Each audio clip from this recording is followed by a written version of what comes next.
The fall of Cadia is one of the most devastating disasters to befall the Imperium of Man since the time of the Horus Heresy. It represented a great triumph for the servants of Chaos and allowed the Eye of Terror to expand unimpeded, creating the Great Rift that divided the Imperium in half.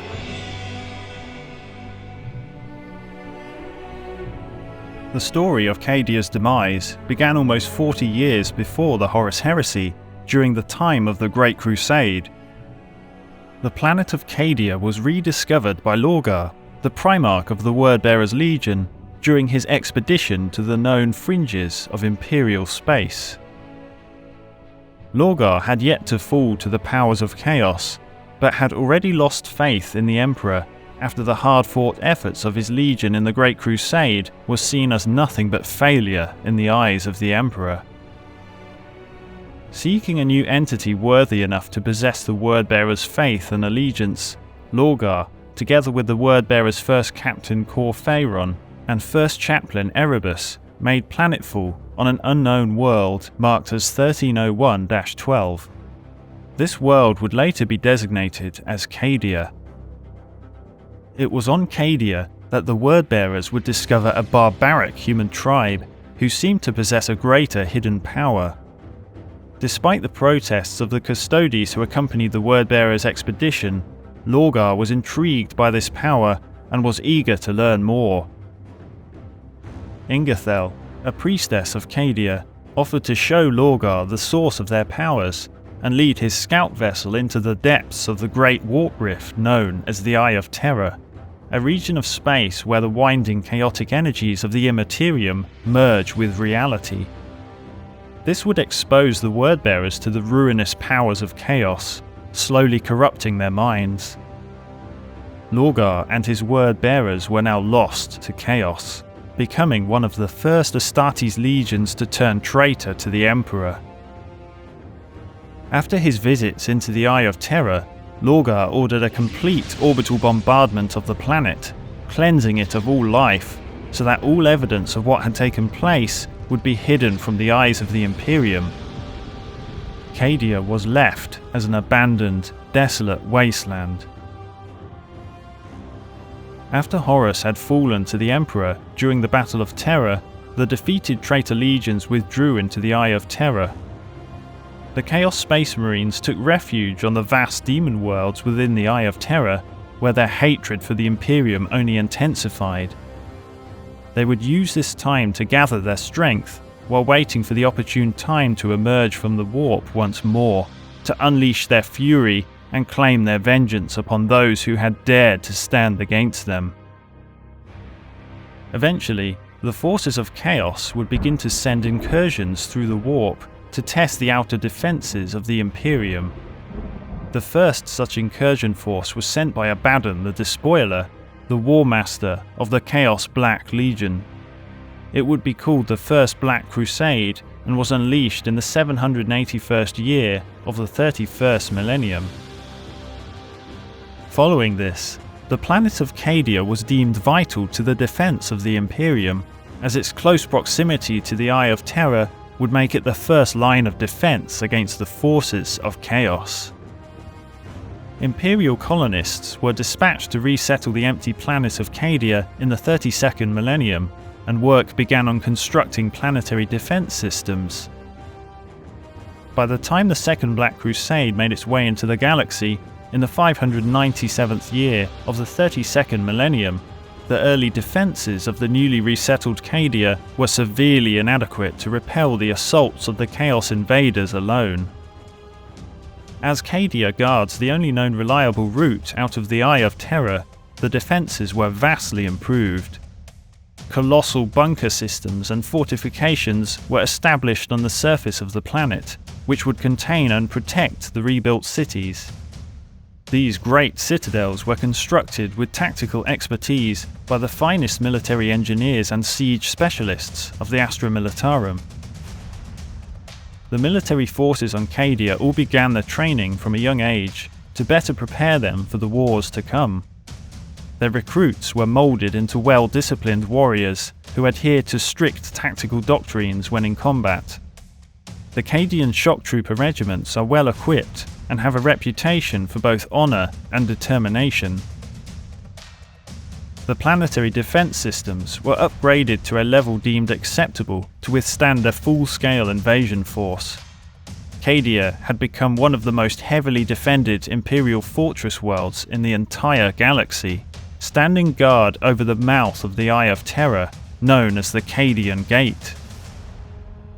Other gateways were later discovered which could allow passage through the Eye of Terror, but none were stable enough to allow a sizable force to pass through. The stability of the Cadian Gate was thought to be related to the presence of the strange, ancient structures called the Cadian Pylons. These mysterious black monoliths were created millions of years ago, before the birth of humanity, in a time when the Necrons ruled over the stars. The Necrons created these structures to contain the psychic warp energies that were seeping into the galaxy, in an attempt to stop the dreaded Chaos entities from phasing into the material realm. The formidable defences of Cadia stood for thousands of years and repelled many of the Chaos invasion fleets. However, an oppressive darkness would soon envelop the planet in the form of the 13th Black Crusade. It was in the final year of the 41st millennium when Abaddon the Despoiler launched his 13th Black Crusade. It was the greatest Chaos assault on the Imperium since the time of the Horus Heresy. The vast scale of Abaddon's war fleet was far greater than ever expected by the Imperial defenders. The initial wave of Chaos warships managed to break through the once impenetrable wall of Cadian defences and make planetfall upon Cadia itself. The Chaos Marines started to claim ground as they pushed back the ferocious Imperial resistance of the Cadian shock troops and allied forces. During the assault, the forces of Chaos quickly gained the upper hand, as the leaders of the Cadian High Command, including the Lord Castellan, the Cadian planetary governor, were all assassinated by members of the Volscani Cataphracts, who had turned traitor and sided with Chaos. This unexpected move was intended to break the defenders' morale, making their efforts swiftly crumble. However, the colonel of the 8th Cadian Regiment, Azarka Creed, had other plans. Due to the demise of his commander, Lord Castellan Creed was now the new leader of the Cadian forces. He was already a renowned strategist in the field of battle, and quickly took the initiative to contain the Chaos ground assault after the first Chaos Armada in orbit was picked apart by the long-range planetary defense guns. Unfortunately, the siege of Abaddon the Despoiler had just begun. He unleashed a second, much larger war fleet on the Cadian system. The ground assault was led by Ocanthos, the Lord Purgator of the Black Legion.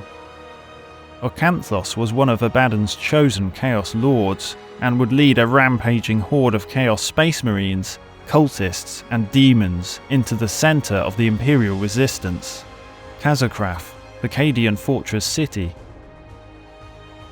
Luckily, Ocanthos was cut down by the timely arrival of Saint Celestine, throwing the approaching horde into dismay and preventing the city's destruction.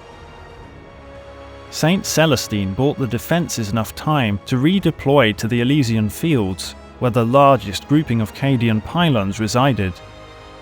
It was clear that Abaddon sought to destroy these pylons, as they were the only thing preventing the immense energies of the warp from spreading out into the galaxy. Belisarius Cawl had recently arrived on Cadia, accompanied by Harlequin Shadowseer Salandri Veilwalker. Their purpose was to decipher the true function of the Cadian pylons, believing that they may hold untapped power. Their efforts may have been in vain if it had not been for the intervention of an unlikely hero, the Necron Lord Trazyn the Infinite. Trazyn possessed a knowledge of these pylons, as he had actually been present when they were first constructed, millions of years ago. His mission was not to save the Imperium, but to ensure the forces of Chaos failed in their attempt to destroy the pylons and spread their ruinous powers throughout the galaxy. To achieve this, He joined Khul and Veilwalker in the catacombs beneath the Pylon fields and aided Khul in successfully activating the Pylon Network. The pylons began to emit an anti-psychic pulse, which blasted towards the Eye of Terror, causing it to shrink. This began to close the Cadian Gate, cutting off Abaddon's reinforcements by preventing his fleet from passing through. With the bulk of his fleet hidden within the warp, and the majority of the Cadian defences still intact, Abaddon decided to resort to his horrific fail-safe plan. The massive Blackstone fortress known as the Will of Eternity, which had participated in the void battle above the surface of the planet, had come under heavy attack from the Imperial Fist's Star Fortress phalanx and had lost most of its offensive potential. However, it had one last purpose to serve. Abaddon ordered the battered ship to plummet directly down into the surface of Cadia, using its immense bulk as an ironclad meteor. The titanic impact produced a violent shockwave that quaked through the entire planet as the Will of Eternity pummeled into its surface. The sheer force of the impact knocked Cadia off its orbit and gouged out a crater hundreds of miles wide. Mountains cracked in half and crumbled to dust.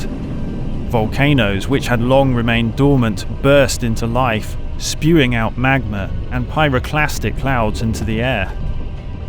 The blinding heat blast seared all caught in its wake to ash and caused nearby seas to boil into plumes of superheated steam.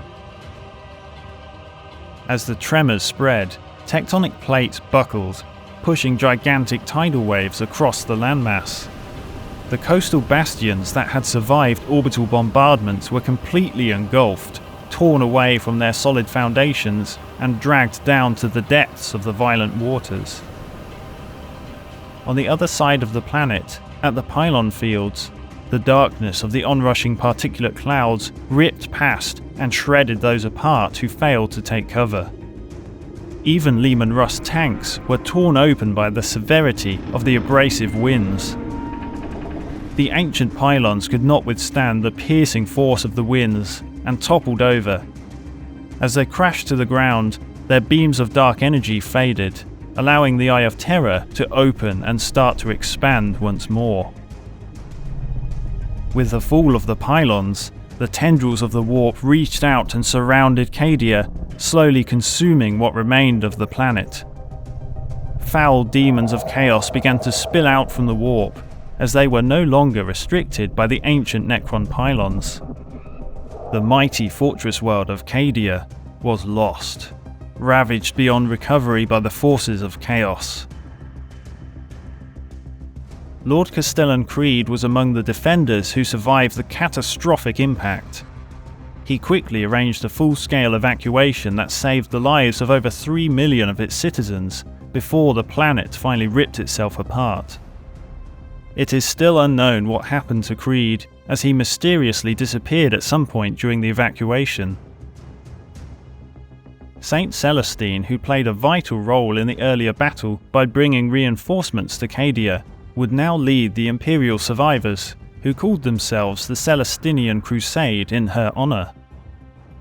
The Celestinian Crusade were aided in their escape by a faction of Eldari known as the Ynnari.